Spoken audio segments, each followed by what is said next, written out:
My husband's aunt told me I was too dark to be in the family photo, then edited me out of every picture on Facebook. At the next reunion, they laughed about it in front of me. "You're pretty, just not family pretty." I smiled, passed my phone to her husband, and said, "Can you read this text you sent me last July out loud?" He looked up at me, his face white, and said, "I'm not going to pretend I've always had thick skin. But I've learned. I've learned how to wear fake smiles. I've learned how to stand silent in a room full of people who laugh at my pain like it's a party game. But I never forgot how they made me feel. And I never planned to forgive it either." My name is Tasha. I'm 33, born and raised in Houston, Texas. My family is Southern Black, loud, loving, and proud. My husband, Rob, is white. We met in college, dated for 3 years, and we've been married 5 now. Rob's family is originally from outside of Richmond, Virginia. His parents are all right, polite, quiet, a little awkward around me at first, but not outright rude. His aunt, though? Cheryl. That woman has hate baked right into her bones. The first time I met Cheryl, she looked me up and down like I was dog hair on a church pew. It was the weekend of Rob's cousin's wedding. I was wearing a pale pink dress, nothing flashy, just classy. Rob had introduced me to the extended family at the rehearsal dinner, and most folks smiled, shook my hand, the usual niceties. But not Cheryl. She squinted at me and said, "Oh, you're the wife." I said, "Yes, ma'am." She smiled, tight, plastic. "You're very striking. You remind me of those models in African fashion shows." I forced a smile. "Thank you, I think." Then she leaned in and said, "You know, in our family, we usually go for more natural looks. Less dramatic." I still didn't know what the hell that meant. But Rob gave my hand a squeeze under the table, and I decided to let it slide. One comment. One ignorant woman. I thought I could let it go. But Cheryl wasn't done.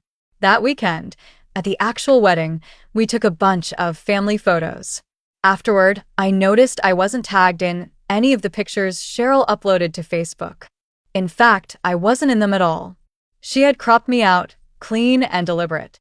I only realized it because Rob's shoulder was floating awkwardly at the edge of one photo where I had clearly been standing. I asked Rob about it, and he just sighed. That's just Cheryl being Cheryl. She's always been weird about things. Weird? I decided not to push it. I still believed, at the time, that people change. That love can melt prejudice.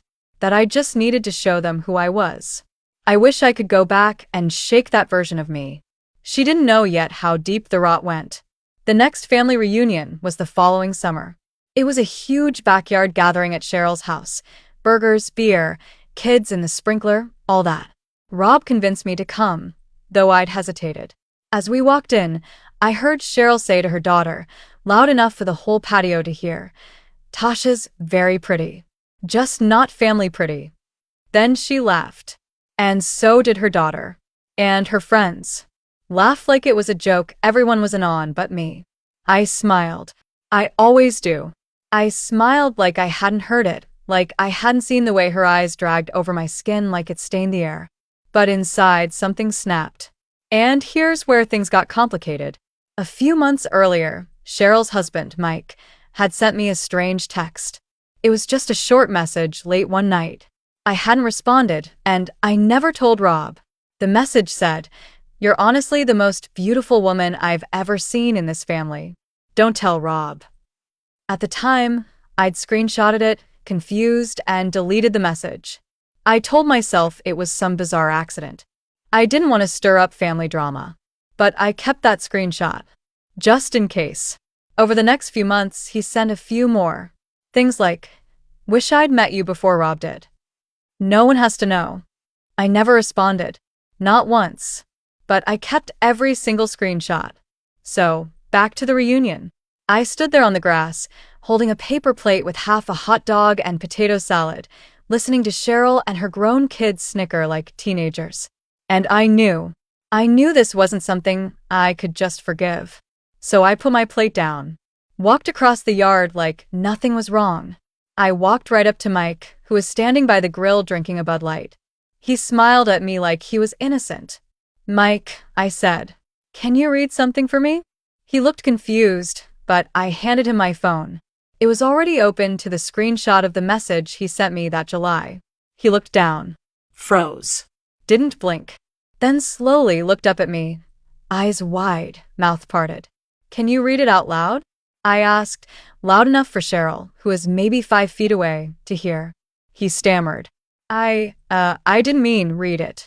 The yard had gone silent. Cheryl turned, squinting. "What's going on?" I turned to her. "Your husband has something to share." Mike looked pale, almost green.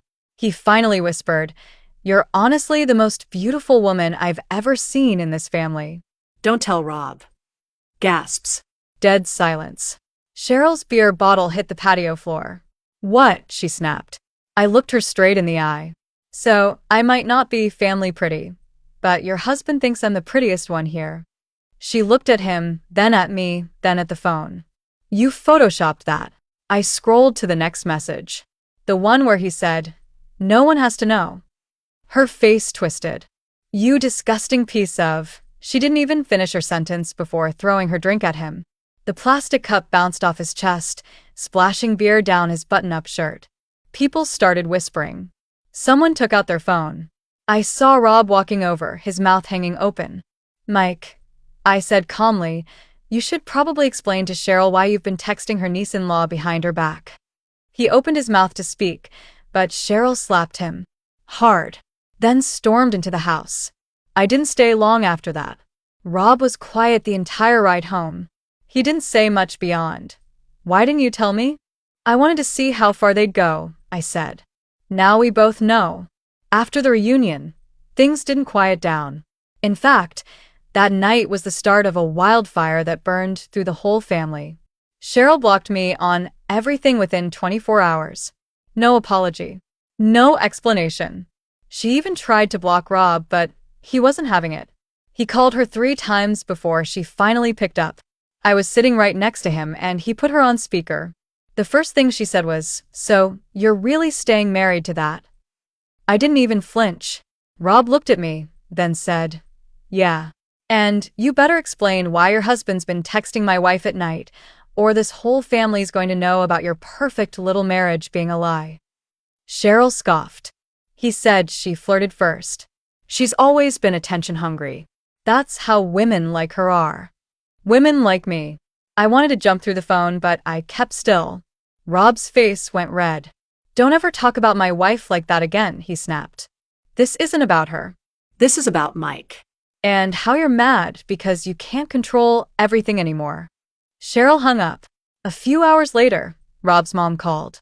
Her voice was trembling. "Tasha, sweetheart, I just want to say I'm sorry."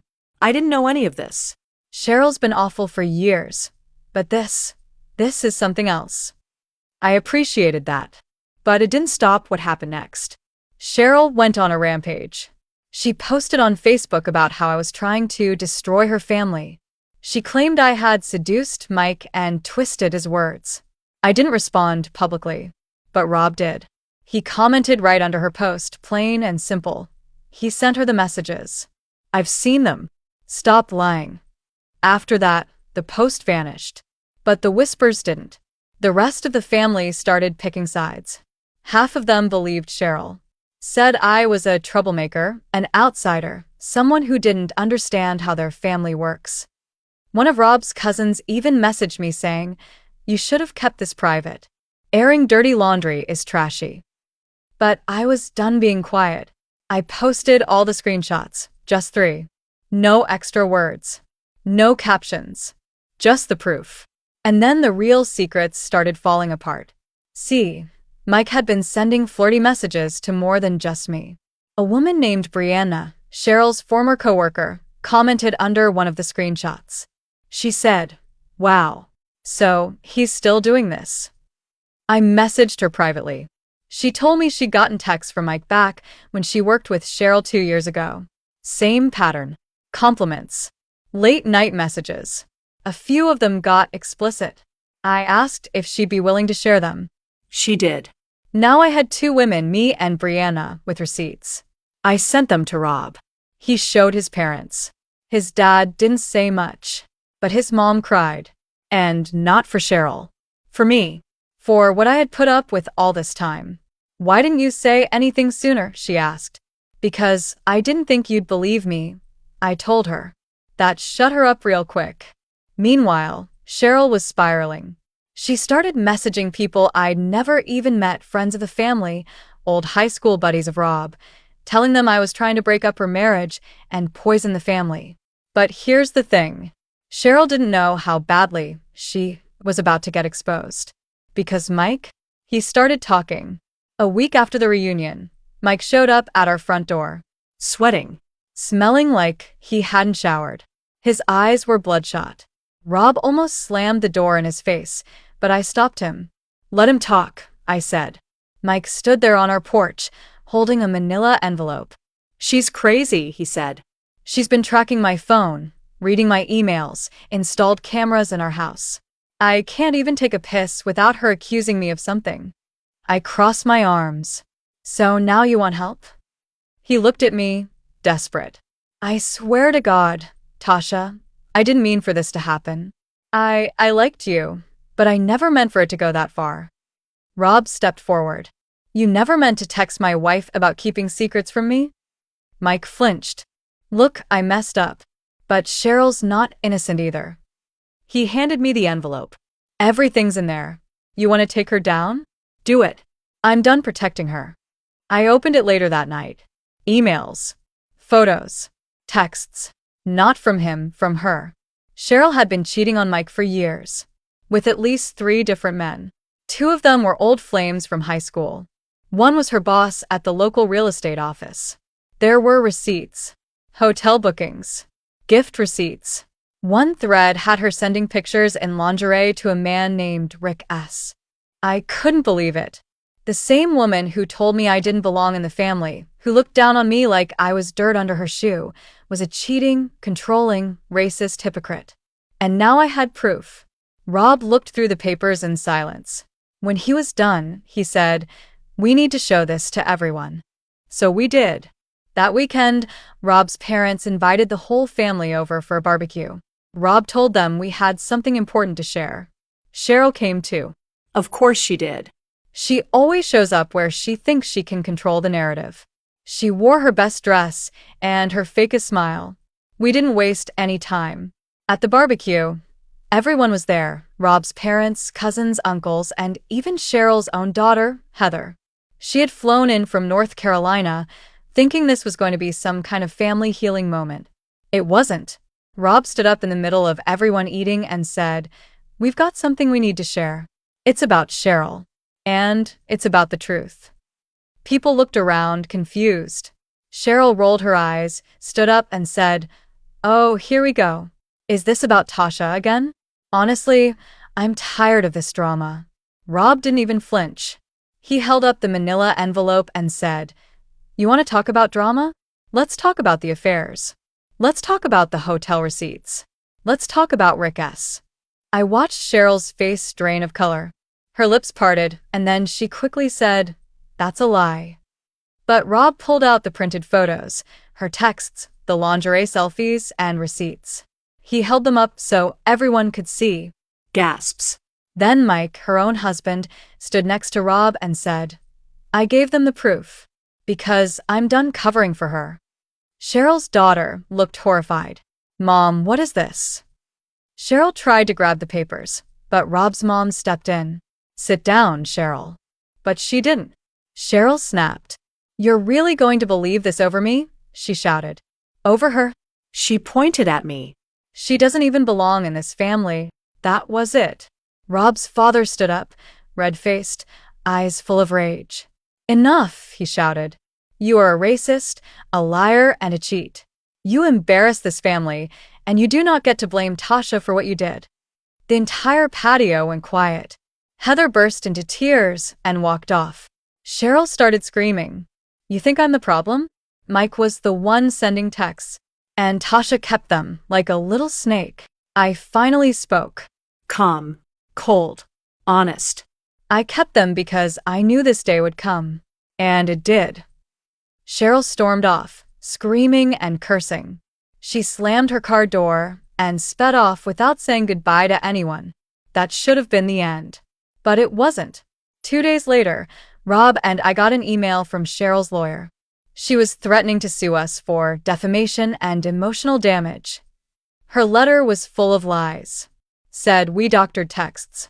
Said I had a history of manipulation.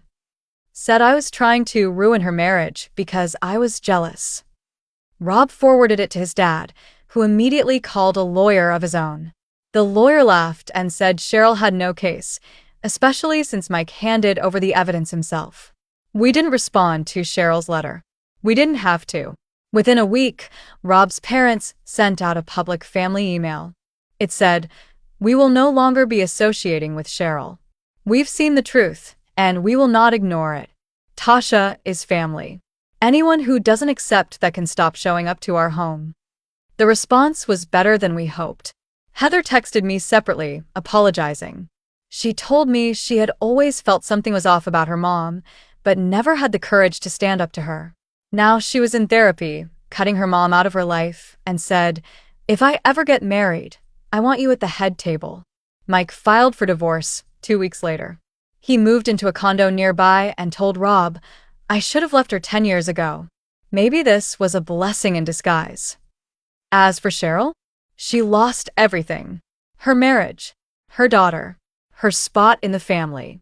Even her job. Turns out one of those affair messages was sent from her work email. HR got involved. She was quietly let go from the real estate office she bragged about for years.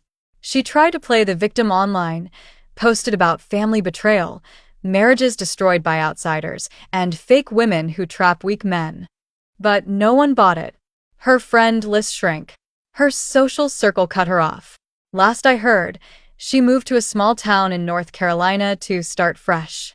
Rob and we're stronger than ever. He told me, "I should have spoken up sooner. I won't let anyone treat you like that again. Ever." I believed him. It took time to heal, to accept that some people will hate you no matter what. But in the end, Cheryl got what she gave.